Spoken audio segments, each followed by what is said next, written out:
Barry Sanders had it all, until the day he didn't. The greatest running back the Detroit Lions had ever seen walked away from the game while he was still untouchable on the field. What happened behind the scenes would create one of the biggest what-if stories in sports, and change the course of Barry's life forever. The facts that broke Detroit. It was July 27, 1999, and the Detroit Lions were getting ready for training camp. And that morning, instead of getting on a plane to Detroit, Barry Sanders walked into a room and sent a fax. The fax did not go to the Detroit Lions. It went to a small newspaper in his hometown of Wichita, Kansas. It went to the Wichita Eagle, the paper he had read as a kid growing up in his father's house. The message was short. He wrote that his desire to leave the game was greater than his desire to keep playing it. And then he got on a plane and flew to London. Yes, London, the city in England. Barry Sanders, the most famous running back in the NFL, the man whose face was on cereal boxes and posters and trading cards all over America, decided that the best way to handle the biggest announcement of his life was to fly to a country where nobody would recognize him.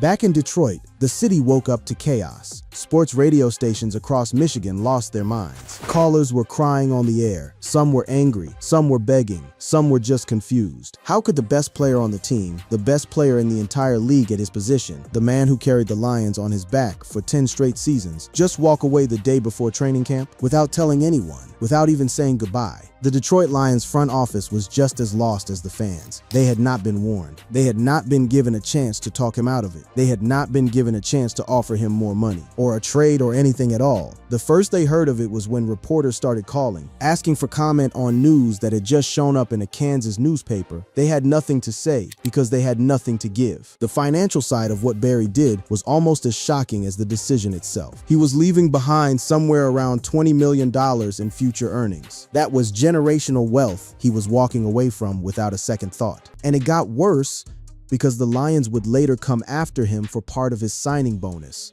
An arbitrator would eventually get involved, and Barry would end up paying some of it back. But Barry did not care about the money. That was the part nobody could understand.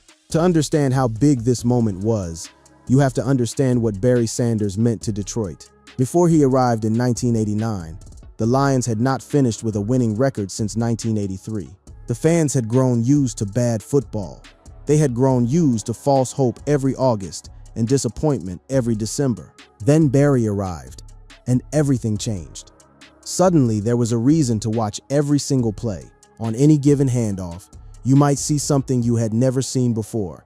A spin move that defied physics, a cut that left 3 defenders falling over each other, a run that started at the line of scrimmage, with a 5-yard loss looking certain and ended in the end zone 70 yards later. Barry Sanders was the reason people watched the Detroit Lions. He was the reason people bought tickets. He was the reason national TV showed up at the Silverdome on Sunday afternoons. And now, in one single fax, he was gone. The media reaction was brutal.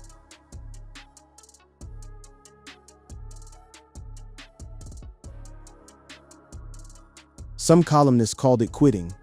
Some called it abandonment. They said Barry had let down his teammates, his coaches, the city, the entire league. They said he was being selfish. They said he was throwing away history. What made it all so much harder to process was the timing. Barry was not retiring because his body was breaking down. He was not retiring because he had lost a step. He had just finished a 10th straight 1,000-yard season, a feat no running back had ever pulled off before. 2 years earlier, he had run for 253 yards and shared MVP honors with Brett Favre. He was still in his prime. He was still magical to watch. And he was walking away. His father, William Sanders, a Kansas roofer who had raised 11 children to value peace of mind over money, would later say the decision took guts. The Lions tried to move on. They handed the ball to other running backs. None of it worked. The team that had been mediocre with Barry became something much worse without him. The Silverdome started to feel empty in a way it never had before. Meanwhile, somewhere in London, Barry was walking. Just walking. He visited coffee shops. He visited museums. He did the kinds of things a man in his early 30s might do if he had just been given his life back from a job that had been taking everything out of him. The 1999 NFL season started without Barry Sanders for the first time in 10 years. The league moved on, because the league always moves on. But there was no other Barry Sanders. There never would be. The story does not end there. In the years that followed, the world would learn that the fax was not the only tragedy in his life. There was the lost rushing record. There was the divorce. There was the silent threat that almost killed him on Father's Day weekend in 2024. And there was the slow, painful unfolding of a truth that maybe it had not been Barry's fault at all. Keep watching, because we are getting to that. Records, reflections, and the heart attack that almost took him. The years after Barry Sanders sent that fax were, in their own quiet way, just as eventful as the years before it. Because while the football world moved on without him, Barry's life kept moving forward too. There were children to raise. There was a marriage that, sadly, would not last forever. There was a Hall of Fame induction. There was a documentary. There were podcast appearances. There was a car wash. And there was, eventually, a Father's Day weekend in 2024 that would bring everything in his life into a sharper focus than it had ever been in before. The first thing that happened in the immediate aftermath of his retirement was the dispute over his signing bonus. The Lions, as part of the original contract, had paid Barry a signing bonus that they expected him to earn out over the life of the contract. When he retired early, the Lions claimed they were owed some of that money back. The case went to arbitration. The arbitrator eventually ruled in favor of partial repayment, meaning Barry had to give some of the money back to the team. It was not a clean break. It was messy. It was the kind of legal fight that nobody enjoys, especially not a quiet, private man like Barry. But he handled it the way he handled everything, without complaint, without drama, without giving long interviews about how unfair it all was. He just dealt with it, paid what he was ordered to pay, and moved on. The story died down. The lawyers went home. The fax and flight to London chapter of his life officially came to an end, even if the emotions around it would linger for years. In 2003, Barry sat down to write his autobiography. It came out the next year, titled Barry Sanders, Now You See Him. The title was a play on his famous elusiveness on the field, the way defenders would think they had him cornered, and then suddenly find themselves grasping at air. But it was also a play on the way he had ended his career. Now you see him. Now you do not. He was here.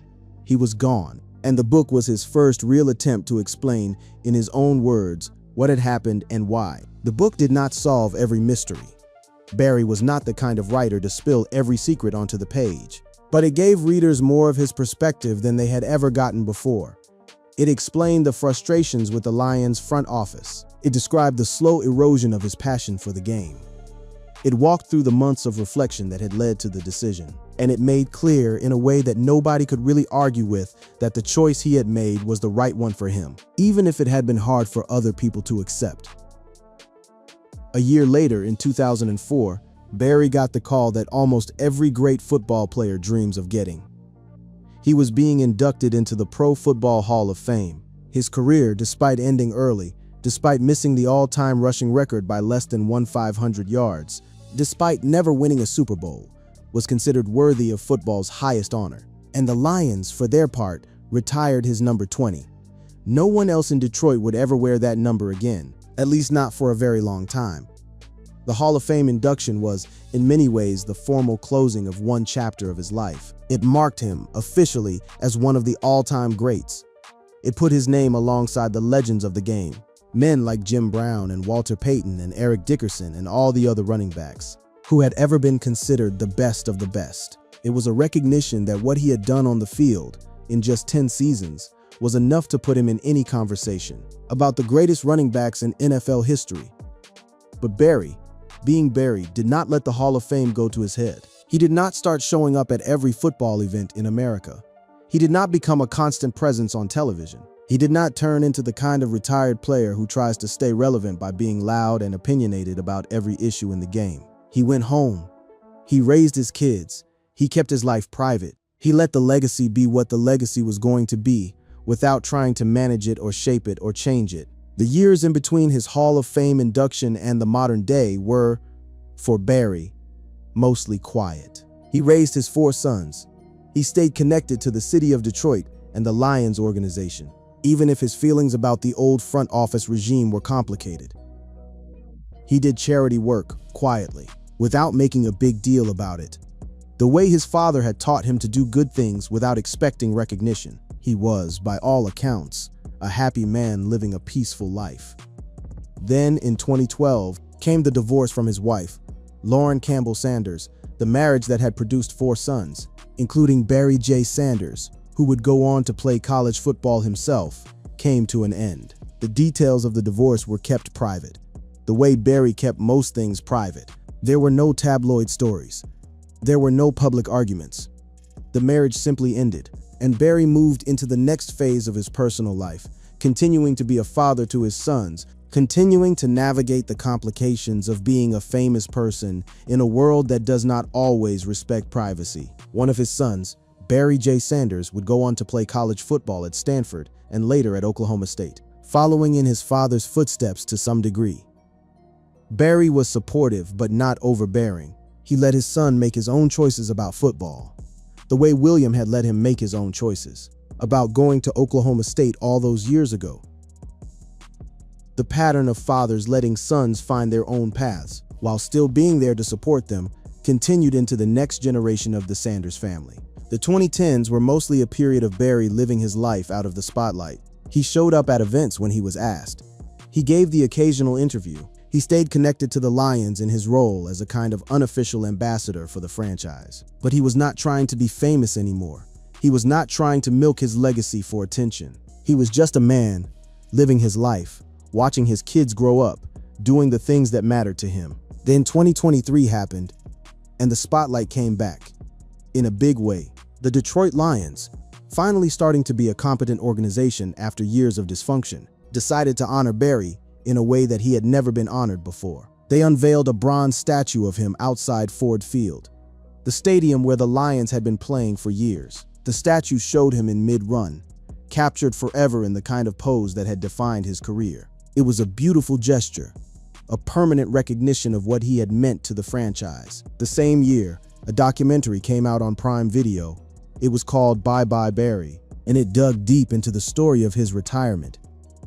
The documentary featured interviews with Barry himself, with his former teammates, with his coaches, with media members who had covered his career. It walked through the whole story, from his upbringing in Kansas to his Heisman season, to his 10 years with the Lions, to the facts that ended it all. It was the most complete public exploration of the why behind his retirement that had ever been put together. And in the documentary, Barry was more open than he had ever been about what had really happened. He talked about the frustrations with the front office. He talked about the lost passion. He talked about the months of reflection that had led to the decision. He talked about the facts, the flight to London, the slow process of moving on with his life. He gave fans, finally, after almost 25 years, a fuller picture of what had been going on inside him during those final months as a Detroit Lion. The documentary was well received. Fans appreciated his honesty. Former teammates appreciated his perspective. Younger fans who had never seen him play got a chance to understand who he was and what he had meant to the game. The documentary helped solidify his legacy, not just as a great football player, but as a man who had made a difficult decision with grace and dignity, even when the world had not understood what he was doing at the time. In December 2024, Barry opened a car wash in Madison Heights, Michigan. A car wash, the greatest running back in Lions history. The man whose face was on a statue outside Ford Field was opening a car wash. It was a quintessentially Barry thing to do. Quiet, practical, business-focused, not flashy, not designed to draw attention. Just a man in his 50s, opening a small business in the community where he had spent his football career. He was there for the grand opening. He took pictures with fans. He thanked the people who came out to support him. And then he went back to his life. But a few months before that car wash opening, something had happened to Barry that would change the way he thought about his own mortality and the way he used his platform from that point forward. Something had happened on Father's Day weekend in June 2024 that would in some ways become the most important moment of his post-football life. Something that almost killed him. Something he had not seen coming. Something that even now he is still processing and learning from. On Father's Day weekend in 2024, Barry was on a recruiting trip with his son. They were traveling together, doing the kind of father-son thing that meant the world to Barry, the kind of thing he had been waiting his whole life to do. Once he had walked away from football and made his family the absolute center of his world. They were spending time together. They were talking. They were enjoying each other's company. It was supposed to be a beautiful weekend. Then Barry started feeling something in his chest, a burning sensation. He thought it was heartburn. He had eaten something that had not agreed with him, probably. He took some antacids. He waited for it to pass. He did not want to make a big deal out of it. He did not want to ruin the trip with his son. He just figured he would tough it out, the way he had toughed out 1,000 small physical issues during his football career. He was Barry Sanders. He could handle a little chest burning, but the burning did not go away. It kept getting worse. He started to realize that something might actually be wrong, not just a little wrong, maybe a lot wrong. He did not want to alarm his son. He did not want to scare anybody, but he knew deep down that he needed to get to a hospital. He drove himself to the emergency room. He walked in, calmly, like a man who was about to find out something he did not want to find out. The doctors at the hospital ran tests. They looked at his EKG. They looked at his blood work. And then they came back to him with the news that Barry Sanders, the man who had been one of the most physically gifted athletes ever to play in the NFL, the man who had eaten right and exercised and taken care of his body for decades, was having a heart attack, a real, full-on, life-threatening heart attack, the kind of thing that kills people every single day. He spent 3 days in the hospital. The doctors worked on him. They figured out what had caused the heart attack. They put him on medications. They monitored him. They made sure he was stable. And during those 3 days lying in a hospital bed, the man who had spent his career outrunning defenders on football fields had to face the fact that something he could not outrun had almost killed him. Something invisible, something inside his own body, something that had been building up for who knows how long, completely without his knowledge. The cause, the doctors would eventually figure out, was high LDL cholesterol, the so-called bad cholesterol, the kind that builds up in your arteries over years and years, often without any warning signs, until one day it causes a blockage that becomes a heart attack. Barry, like millions of other people, had been carrying this silent risk around inside his body for years. He had felt fine. He had looked fine. He had been, by every external measure, a healthy man in his 50s. And then, one Father's Day weekend, the silent risk had stopped being silent. Once he recovered, Barry did something that was very much in character for him. He decided to use what had happened to him to help other people. He started talking about it publicly. He gave interviews. He shared his story. He wanted other people, especially other men his age, especially other black men who were statistically at higher risk for heart disease, to know that this could happen to them too. He wanted them to get their cholesterol checked. He wanted them to talk to their doctors. He wanted them to not ignore symptoms the way he had almost ignored his. In 2025, he starred in a documentary on A&E and Amgen called The Making of a Heart Attack. The documentary premiered around June 14, 2025, almost exactly 1 year after his own heart attack. It was a powerful, deeply personal exploration of what had happened to him, what could happen to anyone, and what people could do to protect themselves. It urged viewers to know their LDL-C numbers. It urged them to talk to their doctors. It urged them not to wait, the way Barry had almost waited too long. The documentary became part of a broader advocacy effort for Barry. He started showing up at events, speaking at conferences, doing interviews about heart health. The man who had spent so much of his life avoiding the spotlight was suddenly using the spotlight for something he believed in, not for personal gain, not for fame, but to potentially save lives. To use his platform, the platform he had earned by being one of the greatest football players ever, to make a real difference in the world. There was a deep irony in all of it, of course. The man who had outrun defenders his entire career had been almost taken down by something invisible inside his own body. The man who had been one of the most physically gifted athletes ever had been hit by a heart attack at a relatively young age. The man who had walked away from football, in part because he wanted to take care of himself and live a long, full life, had almost lost that life anyway, just because of a silent buildup of cholesterol that nobody had warned him about. But instead of letting that irony break him, Barry used it. He turned it into a message. He turned it into a campaign. He turned it into a reason to keep showing up, keep talking, keep using his voice. Because even though the heart attack had been terrifying, even though it had nearly killed him, it had also given him a new purpose, a new reason to be in public life. a new way to make a difference. Then, in February 2026, Barry sat down for a long conversation on the big podcast with Shaq. Shaquille O'Neal was the host. The two of them talked for hours about Barry's life, his career, his retirement, his health scare, and everything in between. And it was during that podcast that Barry said something that nobody had ever heard him say quite so directly before. He talked about why he had really walked away from the game. He said that he had lost his passion around years 8 and 9 of his career. He said that part of the reason was that the Lions were, in his words, not very good as an organization. He said that the front office had problems. He said that players he had grown close to had been traded away. He said that the constant churn, the constant losing, the constant feeling that the team was never going to truly compete for a Super Bowl had drained the joy out of the game for him. It was the clearest, most direct explanation he had ever given, after more than 25 years of mostly keeping his complaints to himself, of mostly speaking in vague terms about communication gaps and frustrations. He was finally just saying it out loud. The team had been bad. The management had failed. The players he had loved playing with had been taken away from him, and it had killed something inside him that, no matter how hard he tried, he had not been able to bring back to life. The podcast appearance was a kind of catharsis, not just for Barry, but for everyone who had been listening to his story for decades and trying to piece it together. It was the moment when all the questions finally got a clear answer. Why did Barry Sanders walk away? Because the Detroit Lions as an organization had failed him. Because the people in charge had not built a winner around him. Because the joy of the game, the thing that had made him want to play in the first place, had been slowly murdered by years of dysfunction. The reaction to the podcast was predictably complicated. Lions fans who had spent years bitter at Barry felt some of that bitterness shift.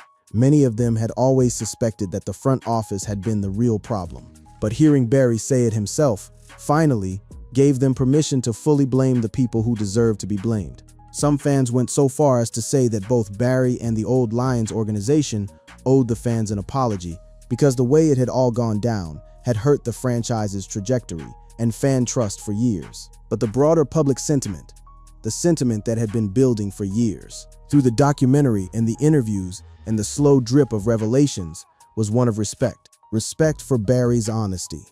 Respect for the difficult choice he had made. Respect for the fact that he had walked away with his dignity intact, even when the world had not understood at the time. Respect for the way he had used his platform after football to be a positive force in the world. When the magic stopped being enough. To understand why Barry Sanders walked away that summer, you have to go back a few years before the facts.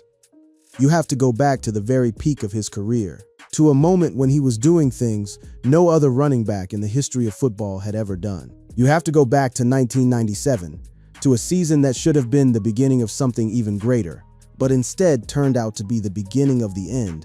The 1997 season was, by any measure, one of the greatest individual seasons any running back had ever put together. Barry Sanders ran for 253 yards that year. That number put him in a tiny club of running backs who had ever crossed the 2,000-yard mark in a single season, a club you can count on one hand. He averaged well over 100 yards a game. He scored touchdowns. He made highlight reels.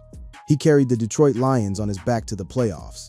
And at the end of the season, the NFL named him the co-most valuable player of the entire league, sharing the honor with Brett Favre of the Green Bay Packers, co-MVP, the highest individual honor in football. He had reached the very top of his profession. You would think a season like that would energize a player.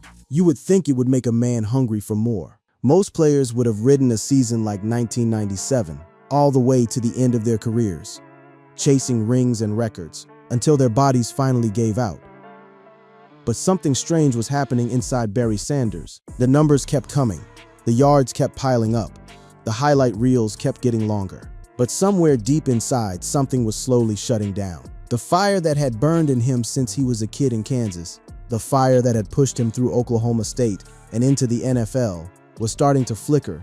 It was not a sudden thing.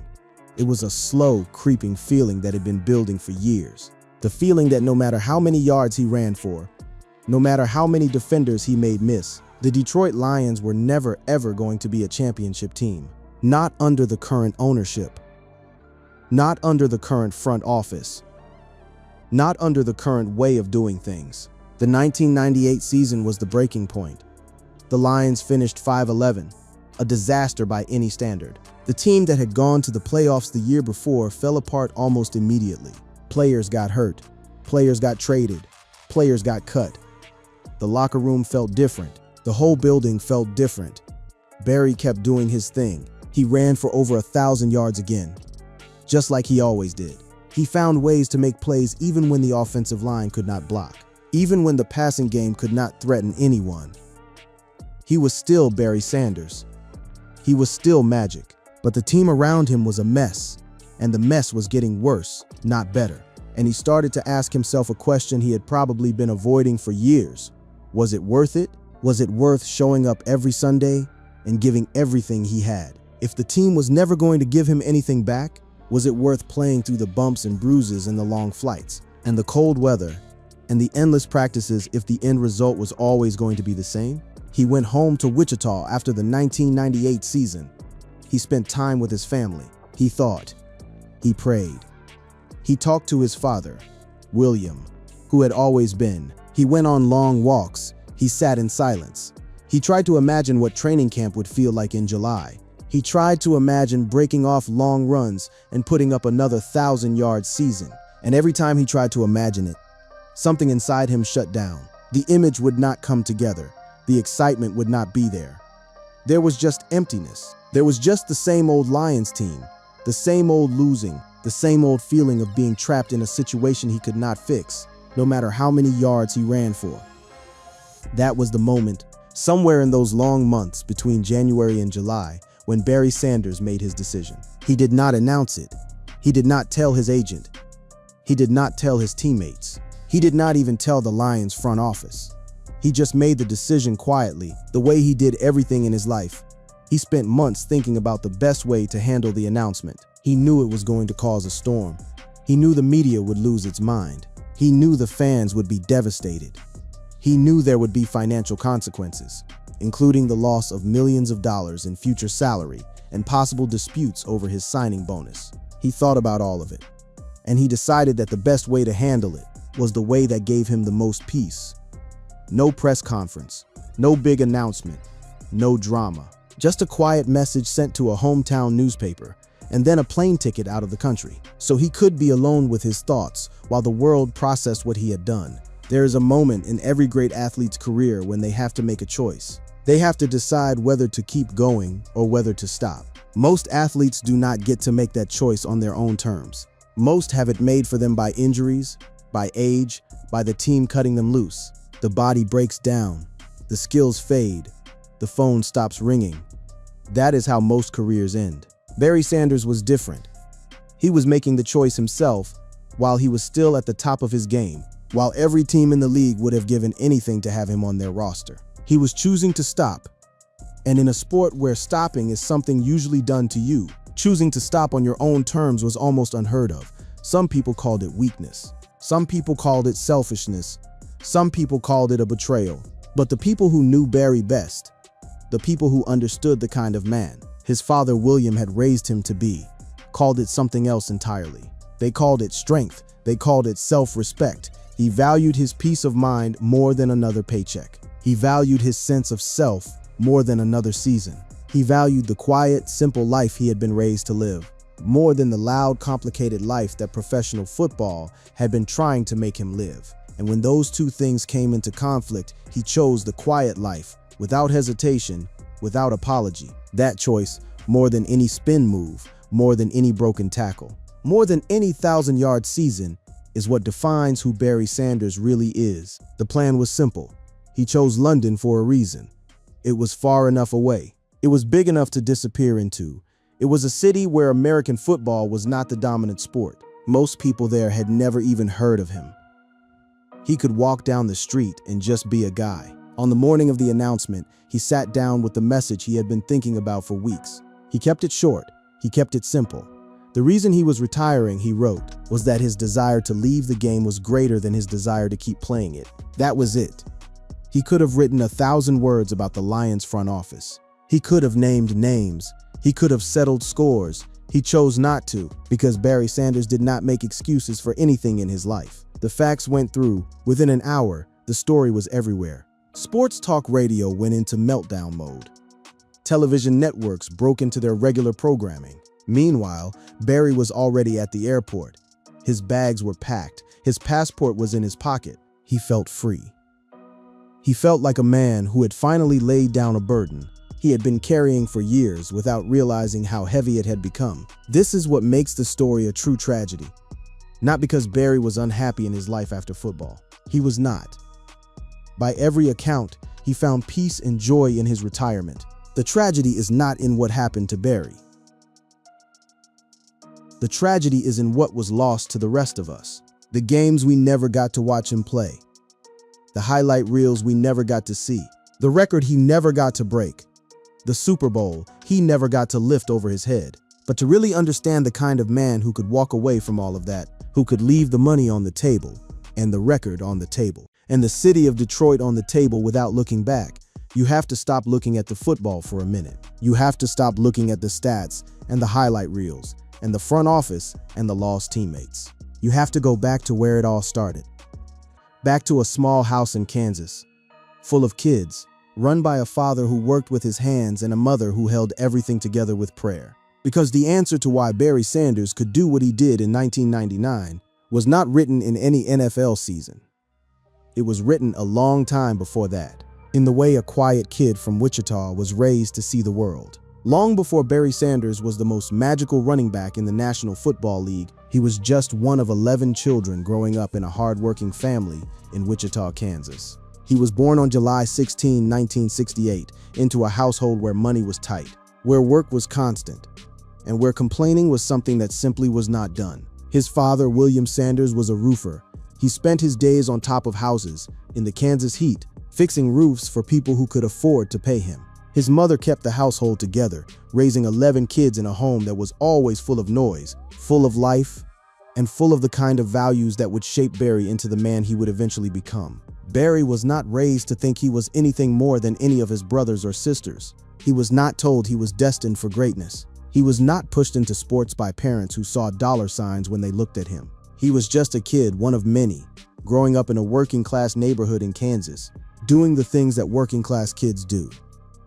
Going to school, going to church, helping out around the house, playing with his siblings, trying to stay out of trouble. Football came into his life, the way it comes into a lot of kids' lives in Middle America. He played it because his friends played it. He played it because his older brothers played it. He played it because it was something to do on the weekends. He played it because, even as a kid, he had a certain something about him when he had a football in his hands. He could move in ways that other kids could not move. He could change direction in ways that other kids could not change direction. He could see the field in ways that other kids could not see the field. But here is something important about Barry's childhood. He was not the kind of kid who was obsessed with becoming famous. He was not the kid who lay awake at night dreaming about the NFL. He was not the kid who wrote essays in school about how he was going to win the Heisman Trophy someday. He was just a kid who liked playing football. He liked being on a team. He liked the feeling of running with the ball in his hands. He liked the simplicity of the game, the way you either gained yards or you did not, the way the rules were clear and the goals were obvious. That lack of obsession, that quiet love of the game for what the game actually was, rather than for what the game could give him, would turn out to be one of the most important things about who Barry would become as a player and as a man. Because most of the kids who make it to the NFL get there by being obsessed. They get there by sacrificing everything else in their lives for the dream of playing professional football. They get there by living and breathing the sport until there is nothing else inside them. Barry was different. Barry could take it or leave it even as a kid. He loved football, but he loved a lot of other things too. He loved his family. He loved his faith. He loved being at home. He loved the quiet, simple things that made life in Wichita feel like life, rather than like a stepping stone to something bigger. That balance, that ability to keep football in its proper place, even as he got better and better at it, would shape every decision he ever made about the sport, including the biggest one. High school football in Kansas was where Barry started to really show people what he could do. He played for a school that was not exactly a national football powerhouse. He did not get the attention that kids in Texas or Florida or California got.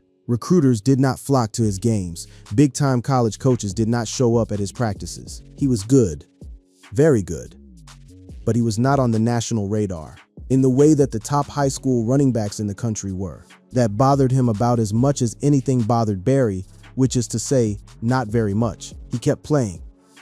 He kept getting better.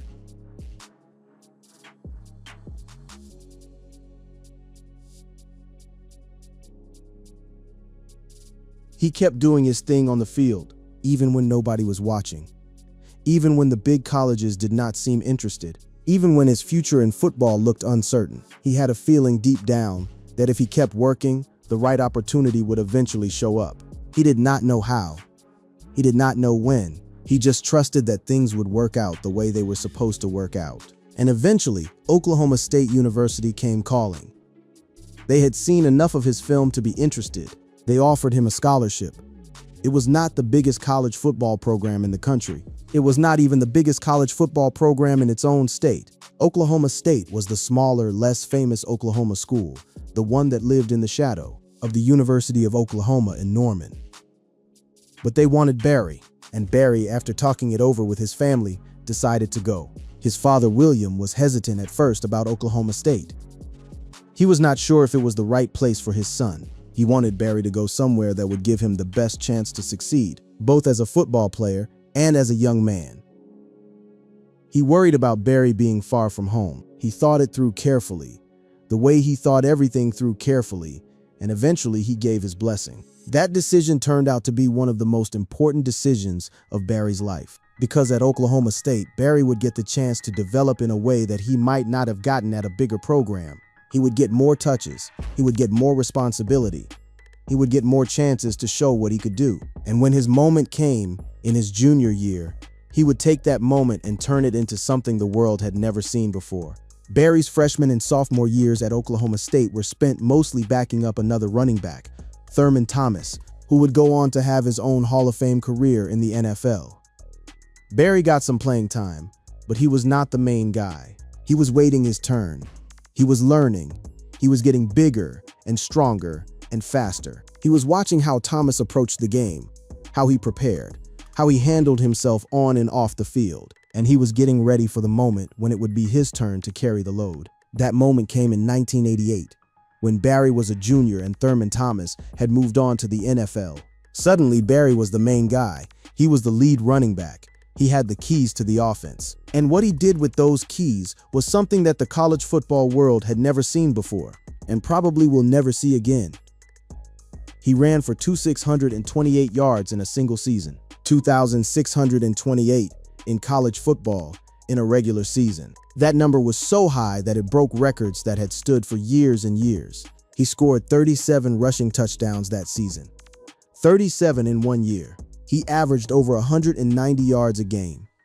He had multiple games where he ran for over 300 yards. He was, by every measure, doing things that no college running back had ever done before. And he was doing it at Oklahoma State, the smaller school, the less famous school, the school that did not get the national television exposure that the bigger programs got. He was doing it in front of crowds that were smaller than the crowds at bigger schools. He was doing it without the kind of media circus that surrounds the top players at the top programs. He was just doing it, quietly, consistently, game after game after game. He beat out players from much bigger schools, players who had much more media exposure, players who had been the favorites going into the season. He won because he could not be ignored. The numbers he had put up were too big. The performance had been too dominant. The voters had no choice but to give him the trophy, even if he was from a smaller program. The Heisman Trophy moment was classic Barry. He did not give a long, dramatic acceptance speech. He did not cry.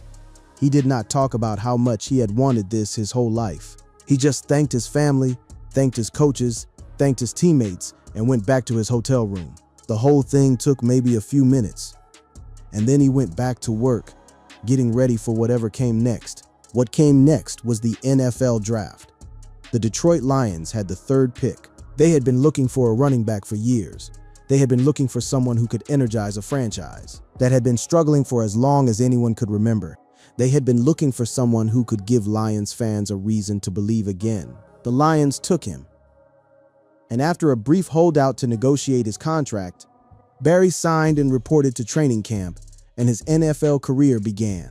He stepped onto the field for the Lions in 1989 and immediately started doing things that defied explanation. He ran for 470 yards as a rookie. He scored touchdowns. He made highlight reels. He was named NFL Rookie of the Year. He gave Detroit something it had not had in a long, long time. He gave Detroit a reason to watch. The rest, as they say, is history. 10 years of brilliance, 10 years of consistency, 10 years of doing things on a football field that nobody else could do. 10,000-yard seasons in a row, a feat no running back had ever accomplished. 10 Pro Bowl appearances, multiple first-team All-Pro selections, 4 rushing titles, 1 co-MVP award, the 253-yard season in 1997, the career rushing total of 1,569 yards by the time he walked away. But all of those numbers, all of those records, all of those highlights came from a kid who had grown up in Kansas as one of 11 children, who had been raised by a roofer father to value hard work and humility above everything else, who had never been obsessed with becoming famous, who had just loved playing football for what football actually was. And that kid, even after he became one of the greatest running backs of all time, was still that same kid underneath, still humble, still quiet, still grounded, still focused on the things that really mattered to him. That is why, when the time came to walk away, Barry was able to do it, because he had never built his identity around being a football player. He had never let football become the only thing he was. He had always known, even as he was breaking records and winning awards and dominating the league, that there was more to him than the game. There was more to him than the yards. There was more to him than the highlights. There was a faith. There was a family.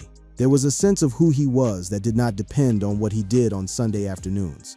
And when the football started to feel like it was costing him too much, when the joy started to drain out of it, when the dysfunction of the Lions organization started to feel like more than he could take, he had the strength and the clarity and the self-knowledge to walk away, because he knew deep down that the football was just one part of his life. It was not all of it. It was not even most of it. It was just one part, and that part was over. Most athletes do not have that kind of clarity. Most athletes get so wrapped up in being athletes that they cannot imagine being anything else. They keep playing long past the point where they should have stopped, because they do not know what else to do with themselves. They retire when their bodies finally give out, and then they spend years afterward struggling to figure out who they are without the game. Barry was not going to be one of those guys. Barry was going to leave on his terms while he still had something left in the tank, while he still knew exactly who he was outside of football. He was going to walk away as a whole person, not as a broken one. He was going to keep his identity intact, his family intact, his soul intact. He was going to go home to Kansas eventually and live a quiet life, the kind of life he had always been meant to live. And that quiet life, that grounded sense of self, that clarity about what really mattered, all of it came from his upbringing. All of it came from the 11-kid household in Wichita.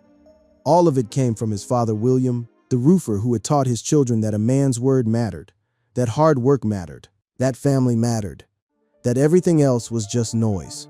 William Sanders, more than any coach, more than any teammate, more than any trainer or scout or general manager, was the most important figure in shaping who Barry would become. The values William had instilled in his son carried Barry through every stage of his career. They carried him through the holdouts and the contract negotiations. They carried him through the losing seasons and the lost playoff games. They carried him through the years of frustration with the Lions front office. And when the time came to walk away, those values gave Barry the strength to do it without looking back. It was William who would later say that his son's retirement decision took guts. That word guts, coming from a man like William Sanders, was the highest compliment a son could ever receive from his father, because William knew what guts meant. He had lived a life that required guts, getting up every morning and climbing onto roofs in the Kansas heat, providing for 11 children on a roofer's pay, teaching his kids the values that would shape their lives without ever asking for thanks or recognition. That was guts. And for William to look at his son's decision to walk away from millions of dollars and a near certain rushing record and the adoration of an entire city at the most important moment of his post-football life, it told Barry that he had done the right thing. It told Barry that he could move forward into whatever came next with his father's blessing. That mattered more to Barry than any of the millions of dollars he had walked away from, that was waiting for him a few years down the road. His father's approval, his father's understanding, his father's recognition that he had done the right thing for himself was worth more than all of it combined. To be the kind of person who could walk away from everything the world told him he should want, because he knew deep down that those things were not actually what he wanted. He had grown up watching his father do hard work that nobody appreciated. He had grown up in a household where 11 kids had to share everything, where you could not be selfish if you wanted to make it through the day, where you had to think about other people because there were always other people around. He had grown up going to church, learning about a faith that put humility and service above pride and self-promotion. He had grown up with brothers and sisters who kept him grounded, who would not let him get a big head no matter how many touchdowns he scored or how many trophies he won. All of that, all of those experiences, all of those values, all of those relationships were inside him when he sat down to write that fax in July 1999. All of it was inside him when he booked the flight to London. All of it was inside him when he made the decision to walk away. He was not just retiring from football, he was returning to himself. He was going back to who he had been before the football took over. He was going home in the truest sense of the word. That is the part of the story that the highlight reels do not show. That is the part of the story that the stat sheets do not capture. That is the part of the story that the headlines about his retirement did not understand. Barry Sanders, the football player, was just one version of Barry Sanders, the man. And when the football version of him stopped serving the man version of him, he made the choice that he had always been raised to make. He chose the man over the player. He chose the family over the fame. He chose the quiet over the noise. And to do that, you have to have a backstory like Barry's. You have to have grown up with 10 siblings. You have to have watched your father work himself to the bone to provide for his family, without ever asking for anything in return. You have to have learned, from a very young age, that the things the world tells you are important are not always the things that are actually important. Barry knew that. He had always known that. And that knowledge, more than any spin move or any broken tackle or any 1,000-yard season, was the thing that defined him. Not just as a player, but as a man. Not just on the football field, but in every other area of his life. The kid from Kansas had never really left him. The kid from Kansas was still there, underneath all of the success and all of the fame, waiting patiently for the moment when he could come back out and live the quiet, grounded life he had always been meant to live. That moment came in 1999, and from that moment forward, the football player Barry Sanders started to fade into history, and the man Barry Sanders started to step into the foreground. He would still be remembered as a football player, of course. He would still be inducted into the Hall of Fame.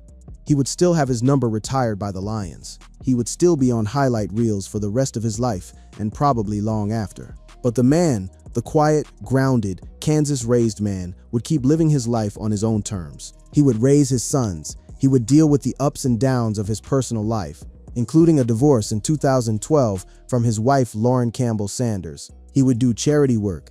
He would write his autobiography. He would eventually open up about what had really gone wrong in Detroit. He would face health scares. He would become an advocate for important causes. He would live a life that in many ways was richer and fuller than the life of fame and fortune he had walked away from. The backstory is the foundation. The backstory is the why. The backstory is the reason a man can do something that the rest of the world cannot understand. And in Barry Sanders' case, the backstory is a quiet, beautiful story about a family in Kansas. A father who worked on roofs, 11 children who looked out for each other, and a faith that put the most important things first. Without that backstory, none of the rest of the story makes any sense. With that backstory, every part of it falls into place. The tragic fate of Barry Sanders, in the end, is not really a story of failure. It is a story of a great athlete whose prime was cut short by circumstances beyond his control. It is a story of a man who chose his peace of mind over his paycheck. It is a story of a kid from Kansas who became one of the greatest players ever, and who left the game on his own terms, and who almost lost his life decades later to something he could not see coming, and who used that scare to help other people. It is a story that is tragic in many ways, but also redemptive in many others. Today, Barry is in his late 50s. He is healthy. He is active. He is using his voice for things he believes in. He is connected to his family. He is loved and respected by the city of Detroit, even if there will always be a little bit of pain in the relationship between him and the Lions fans, who never got to see him win a Super Bowl. He is a man who has lived through a lot, who has lost a lot, who has gained a lot, who has given a lot, and who keeps going. The records he never broke are still records that other people hold. Walter Payton was passed eventually by Emmitt Smith, who would go on to become the all-time leading rusher. Barry's name still sits high on the list, but not at the very top. The Super Bowl rings he never won are still missing from his collection. The years of his prime that he gave away when he walked away in 1999 are still years that football fans wonder about. Still moments that never happened. Still highlight reels that were never made. But Barry himself does not look back with regret. He has said so in interviews. He has said so in his book. He has said so in documentaries. He has said so on podcasts. He made the right decision for himself at the time he needed to make it, and he has been at peace with that decision for more than 25 years. The world might have wished he had stayed for one more season, or 2, or 5. The world might have wished he had broken the rushing record. The world might have wished he had won a Super Bowl. But Barry made the choice he needed to make, and he has lived with it, and he has built a life he is proud of in the years since. That is the real ending to the story of Barry Sanders. Not a tragic ending, exactly. Even though there are tragic elements to it, not a triumphant ending, exactly. Even though there are triumphant elements to it, just a real human ending. A man who lived through extraordinary highs and difficult lows, who made hard choices, who faced his own mortality, who used what he had been given to try to make the world a little bit better. The tragic fate of Barry Sanders is not that he failed. He did not fail. The tragic fate is that the circumstances around him took something from him, from his fans, from football itself that can never be replaced. The yards he never ran, the records he never broke, the Super Bowls he never won, the Sunday afternoons we never got to spend watching him in his prime. Those things are gone and they will never come back. That is the tragedy, but the man himself is still here. The man himself is still telling his story. The man himself is still using his voice. And in many ways, the version of Barry Sanders that exists today, the man, the father, the advocate, the survivor, is the version that he was always meant to become. The football was just one chapter. A magnificent, heartbreaking, unforgettable chapter, but just one chapter. The rest of the story, the part that came after the facts, has turned out to be its own kind of greatness. Quieter, slower, but no less meaningful. Looking back now, in the year 2026, at the entire arc of his life, you can see how all the pieces fit together. The kid from Kansas, raised by a roofer father and a household full of siblings, who learned the value of hard work and humility from the very beginning. The college star who put up the greatest individual season in college football history. At a small school nobody expected him to come from. The NFL phenom, who stepped onto the field in Detroit and immediately started doing things no other running back had ever done. The frustrated star, who watched a franchise fail to build around him year after year. The retired legend, who walked away with his dignity intact, even at the cost of millions of dollars and a near-certain rushing record. The husband, the father, the friend, the advocate, the heart attack survivor, the documentary subject, the Hall of Famer, the statue subject, the car wash owner, the podcast guest, the man who finally, after more than 2 decades, told the world the full story of what had happened in Detroit and why. All of it is Barry Sanders, all of it is the man, and all of it adds up to one of the most remarkable lives any athlete has ever lived. Even though so much of it has been lived outside of the spotlight he could have so easily kept on himself. The tragic fate of Barry Sanders, in the end, is not really about loss. It is about choice. It is about a man who chose to live a real life instead of a famous one. It is about a man who chose to walk away when walking away was the right thing to do.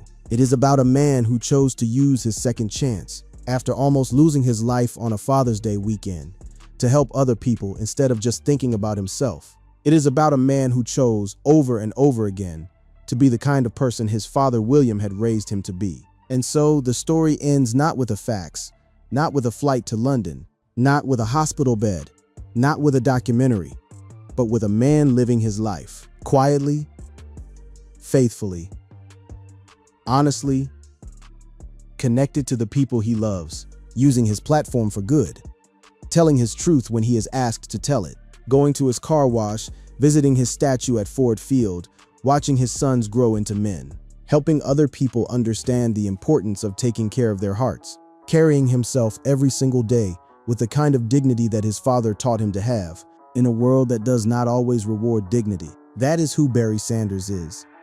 That is who he has always been. The football, magical as it was just the surface.